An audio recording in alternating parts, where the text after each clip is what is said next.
Kaizer Chiefs play Moroka Swallows in the DSTV Premiership.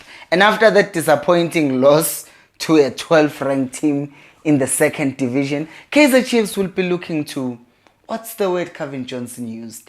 Redeem themselves with Swallows. And you would think that, Swallows have been having problems. They've just fired half of their squad. Their coach is gone. It should be an easy one. But the question that you're also asking yourself is, who is the coach going to pick then? Because they picked a different team against Milford. They lost. So the people that you guys have been saying must be given opportunities, they were given opportunities, but they did not take them. So now, who is Johnson going to select? Who raised his hand in the previous game? And did they raise their hand high enough for Johnson to make them start in the next game? Let's talk about it. Hello and welcome to Khosi Nation Fan TV. I am Pelo, I am your host, and this is where fans meet and talk about Kaizer Chiefs. Khosi Football Club. In goal we have none other than Bruce Bvuma, because there is no debate there. So let's quickly go to the right back. We are clear, we have seen it. The coach does not trust Dylan Solomons at all. So we can just forget him. So Riff Rosler is going to play at right back, and then Ukweneka will be sitting on the bench just in case to come in. And another man who got himself suspended for the game of Milford so that he could play in the Soweto derby is Usfiso Hlanti. And Usfiso Hlanti is obviously just going to go in and play that position because Mashane was given an opportunity and it did not really raise his hand, right? Because as much as you'd say everyone just looked bad in that game. But on top of that, there were times where I was like, Mashane, please make a move. I was teaching my students today, hey Nina, you pass the ball, you move, you avail yourself to your teammate. And guess what? They were doing it. And we were doing this at break. 30 minutes, 20 minutes, because 10 minutes they have to, whatever. But 20 minutes of doing this, and the kids were starting to do it. Which makes me think, if I can do that with 15-year-olds who are very young, or under 14 actually, 14s, but they are playing in under 15. That's not the point. The point is, if I, who's not qualified at all, can teach those basics to 14-year-old, then why is a coach who's way more qualified than me and way more experienced than me failing to teach the same thing to people who are professional players? And why are professional players not doing the basic things? It hurts my heart to think about this thing. I'm not saying I'm better than Kevin Johnson. He's way better than me. Obviously, I could never do the things that he has done so far in his career. But I digress. The point is, Hlanti comes back. It just proves once again that he does not have any competition in that position. Moving on to the centre-back pairing, and we have Dove and Msimango. Titloko is still injured, and we know Njabulo Ngcobo is also not trusted. So they're going to play that centre-back pairing. Midfield, this is the position whereby people start saying, hi this, hi that. But I think that one thing that we saw this past weekend is that Umthetho was still effective in winning the ball back. But beyond that, our midfield was non-existent. Umshina even forgot ukuthi he was playing in that game. He was so non-existent. But then again, it's because he was isolated so further up in the field. And then here it was, there was the gap, the gap. Umthetho ulapha. Castillo is there. Umshini is there. There is just too much space. So part of it is he was non-existent, but the other part is the setup is horrible. And I do think that Umthetho makes his way back to the 6 because the player who's going to get benched, who's going to get dropped like he was dropped in the other game against Swallows, is going to be Castillo. And I won't complain that much because I feel like he has also lost his form just like any other player who's at Kaizer Chiefs right now. So I think Castillo gets dropped because Matt can come in.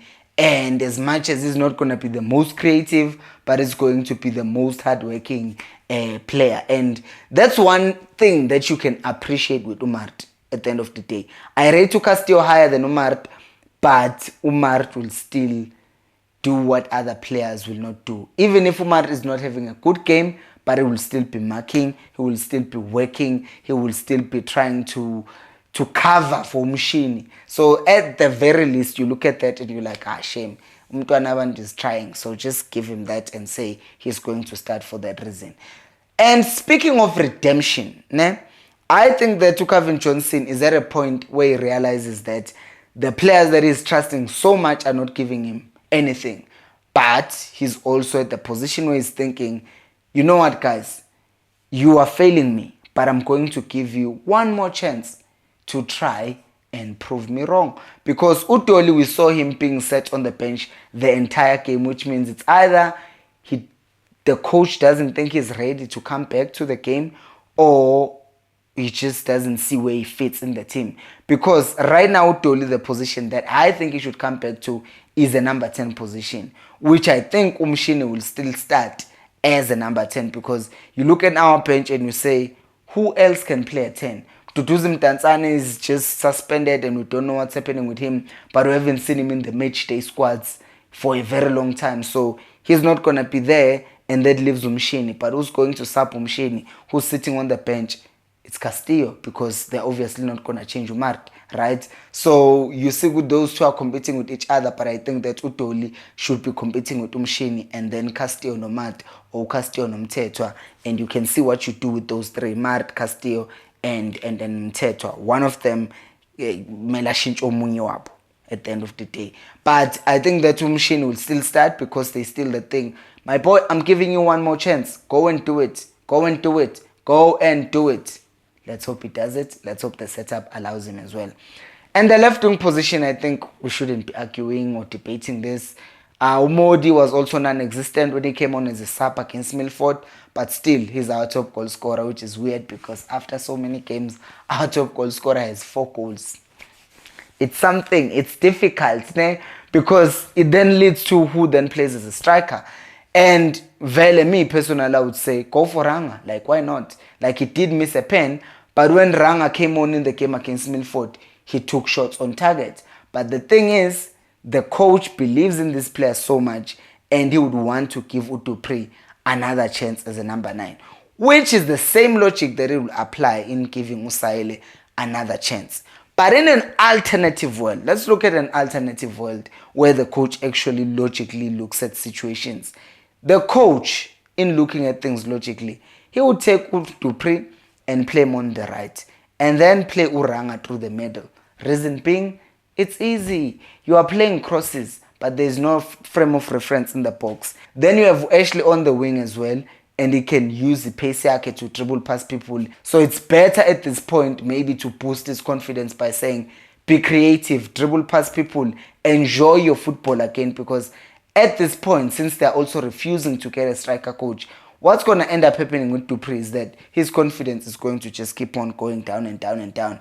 And if he feels good about something that he's doing, or I dribble past the person, or I help to frost Lamak, that's going to boost his confidence somehow. And because he can also cross the ball to Uranga, and then Uranga can finish. If the ball is being crossed from Hlanti's side, he can always run into the box, tap in the goal, and but if the responsibility is on him right now, there's too much, and people are starting to question a lot about Dupree. But if you are Johnson, who would you start, and what is your match prediction for the game against Swallows? Do let me know down in the comment section below. Thank you so much for watching, and until next time, remember, equals Alpelumoy.